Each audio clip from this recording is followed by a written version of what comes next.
大家好，歡迎翻到嚟收聽 Just For 讀書會，我係 Justin。今集想同大家分享嘅主題呢，就係呢個頻道嘅一個核心元素，就係閱讀啊。咁查理蒙格呢曾經講過，我呢一世呢遇到各行各業嘅聰明人呢，冇一個唔係每日都閱讀嘅，一個都冇啊。查理蒙格呢係股神巴菲特嘅黃金拍檔啦，相信大家呢都聽過佢嘅大名噶啦。咁查理蒙格想講嘅就係呢，其實閱讀呢，就係對於我哋自己一個最好嘅個人投資。佢唔需要大量嘅使費啦，亦都唔需要啲咩特殊嘅環境、特殊嘅條件。簡簡單單幾個鐘睇本書呢，我哋就可以接觸到嗰一個行業、嗰個範疇最頂尖嘅人係諗緊啲咩嘅呢？或者佢哋成世研究嗰一個範疇、嗰一個領域嘅一啲得着啦、一啲嘅經驗。咁所以呢，我覺得閱讀呢，真係一個好值得培養嘅習慣嚟嘅。咁今集呢，會同大家分享一篇文章嘅。文章嘅主題呢，就叫做 How to Remember What You Read。咁中文呢，就係點樣去記得你讀過嘅書。呢篇文嘅作者呢，就係 Shane Parrish。我哋會一齊睇下呢，我哋點樣先可以做到一啲高效、一啲主動嘅閱讀啦，同埋點樣去記住你讀過嘅書，點樣記得啲內容，令到呢閱讀成為你人生一個最重要嘅投資。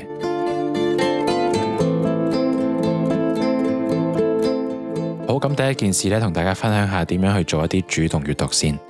咁主動閱讀呢，英文就係 active reading 啦。咁所謂主動呢，顧名思義就係唔好被動咁去吸收資訊啦，唔好被動咁去消費資訊啦。之前呢，都同大家介紹過一本書呢，叫做超速學習啊。咁超速學習法入邊其中一個心得呢，叫做後設學習。佢嘅精神呢，同主動閱讀呢係如出一轍嘅。我哋咧都需要喺閱讀一本書之前呢，制定好一個計劃，由揀書開始啦，諗定我要睇咩類型嘅書啦。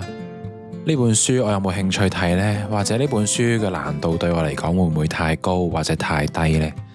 另外呢，我哋都可以了解下呢本書嘅背景資料，例如咧睇一啲比較舊嘅書嘅時候呢，我哋可以了解下呢本書嘅作者喺寫呢本書嘅時候嘅歷史背景係點樣啦，嗰個政治環境啊、文化、經濟啊，唔同嘅狀況係點樣呢？咁問呢啲嘅問題呢，可以令到你更加好咁去理解一本書啦，更加清楚知道呢作者係咩背景之下呢寫嗰番嘅文字，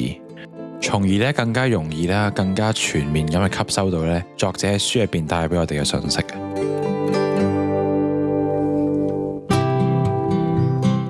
咁之後呢，就去到閱讀嘅過程啦。喺閱讀嘅過程呢，我哋應該好清楚啦，好明確咁知道自己目的係啲咩。之前呢，都同大家講過一個比喻嘅，喺我哋讀書做閱讀理解嗰陣呢，我哋應該先睇問題，再睇個文章啦。為嘅呢，就係為咗令到我哋吸收資訊嘅目的呢變得清晰。咁樣呢，我哋喺睇到文章嘅一啲關鍵資訊嘅時候呢，就可以即刻叮一聲吸收到啦。咁所以呢，當我哋喺睇每一本書之前呢，都應該問下自己，其實都唔一定書嘅，所有你想學嘅嘢都係啦。你應該問自己呢，我哋點解去睇呢本書？係為咗尋求娛樂，定係為咗提升你工作能力，定抑或係想學習一項技能呢？咁值得一提嘅係，好多時候我哋喺睇每一本書之前，我哋嘅大腦入面可能已經對於嗰本書嘅主題呢有啲先入為主嘅想法啦，或者先入為主嘅概念，或者呢可能會過度簡化咗一啲概念啦，或者忽略咗一啲概念嘅細節，一啲概念嘅重點。咁所以呢，為咗令書入邊嘅內容啊、內在嘅智慧有足夠嘅空間去發展呢，我哋需要喺閱讀嘅過程入邊呢，不斷質疑啦，不斷反思。呢個亦都係主動閱讀啦，同埋被動吸收資訊嘅分別。被動吸收資訊呢，就好似對方擺啲咩入你個口度呢，你就食咩咁樣。有時呢，人哋執咗嚿屎俾你食呢，你都照食落肚嘅。咁但係主動閱讀呢，除咗喺揀書嘅過程有主動之外呢，我哋喺進食資訊嘅過程咧，都要問下自己呢嚿嘢、呢嚿資訊食唔食得嘅呢？信唔信得過嘅呢？呢個資訊值唔值得我吸收、消化、內化成為我哋價值觀嘅一部分呢？或者唔一定係書，其實我哋日常呢，每日都會吸收好多唔同嘅資訊，無論係你身邊嘅人同你講嘅嘢啊，我哋電話入邊睇到一啲內容啊，甚或至係呢一啲新聞啊、權威機構嘅文章嘅言論啊。通通我哋都需要質疑，需要反思，需要去諗下呢，到底呢樣嘢係咪啱嘅呢？我覺得真正嘅學習啦，或者真正嘅教育呢，唔係淨係人哋俾咩你讀，俾咩你學，你就學啲咩。就好似我哋細個返學嗰陣咁呢，老師叫我哋睇邊本書就睇邊本書啦。今堂嘅課程內容係教啲咩呢？我哋就學啲咩。真正嘅主動學習呢，應該係基於我哋每個人唔同嘅興趣啦、唔同嘅世界觀啦，主動咁去探求一啲自己有興趣、自己想了解嘅知識去學習。學習點樣去學習，同埋學習點樣去思考。否則咧，成個社會就會充斥住一啲好似複製人嘅人咁樣啦。全部人識嘅嘢咧都一樣，全部人睇嘅觀點與角度咧都一樣。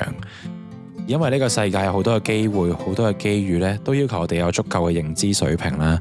或者係足夠嘅能力啦、獨特嘅見解啦，先至可以接觸到，先至可以涉獵到嘅。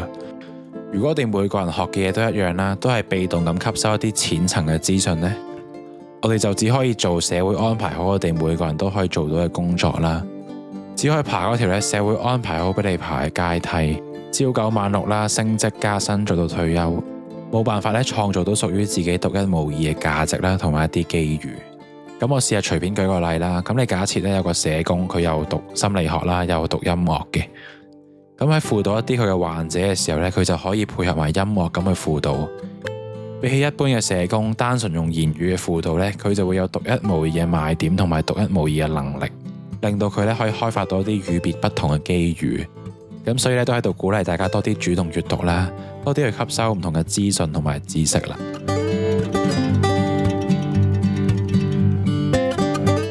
咁翻嚟正題啦，同大家分享下呢篇文章另一個重點啦，就係點樣去記住我哋睇過嘅書，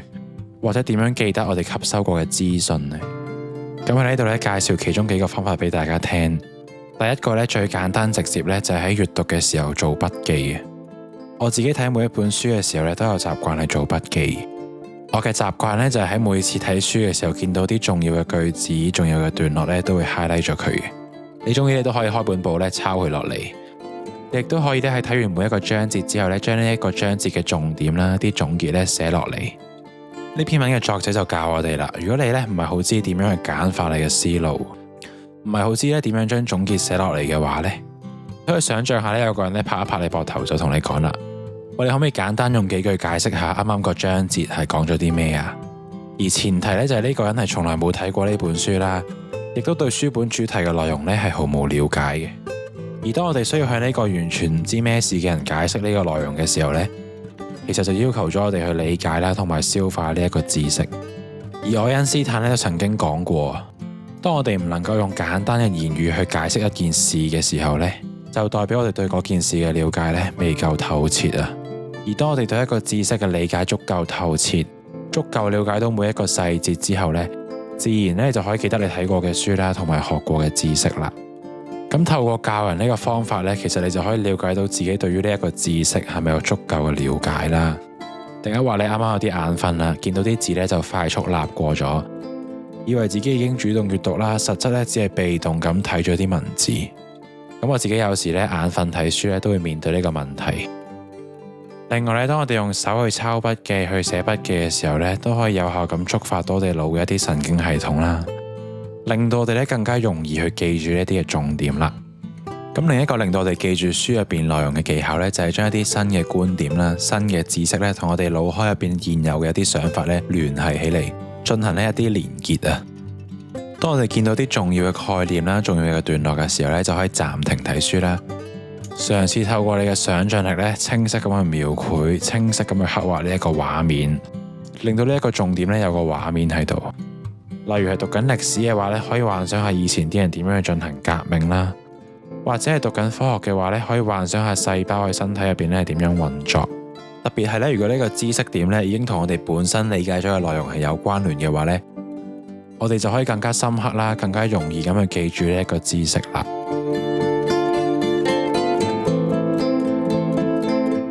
最後咧，同大家分享多一個呢篇文章嘅要點。就係喺我哋閱讀嘅過程嘅時候呢，我哋應該學識果斷咁去放棄一啲唔值得我哋去睇嘅書，千祈唔好因為話呢本書咧睇咗7成啦，睇咗8成啦，或者因為都俾咗錢買咗翻嚟啦，而選擇去睇一啲冇用啦、冇意義啦，或者我哋根本就冇能力去吸收嘅內容，死都要睇埋佢啦，中住眼瞓都要繼續睇，點都睇晒呢本書為止。咁我自己都試過買咗本書翻嚟，睇到一半呢，發現唔係好對路，根本咧睇唔明佢講乜。呢個時候咧就一定要果斷放棄呢本書啦。盲目咁去睇一啲你睇唔明嘅書或者冇意義嘅書，喺度死掠爛掠呢，浪費晒啲時間之餘呢，你又唔會記得書入邊嘅任何內容，而且咧又完全感受唔到睇書嘅樂趣，可以話咧係完全冇收益嘅一件事嚟嘅。咁今集時間咧去到呢度就差唔多啦，希望大家聽完今集之後咧都多啲主動閱讀啦，多啲去吸收唔同類型嘅資訊。咁我做呢個系列嘅時候咧，都逼自己去睇多咗唔同網絡嘅文章啦，就住同一個範疇嘅知識咧，都多咗唔同角度嘅思考啦，同埋沉澱啊。咁所以咧，都鼓勵大家不妨咧，可以喺唔同渠道啦、唔同嘅來源咧，去吸取唔同嘅資訊。咁如果大家中意今集嘅內容咧，不妨讚好啦、訂閱同埋分享俾你朋友。咁我哋咧下集再見啦，拜。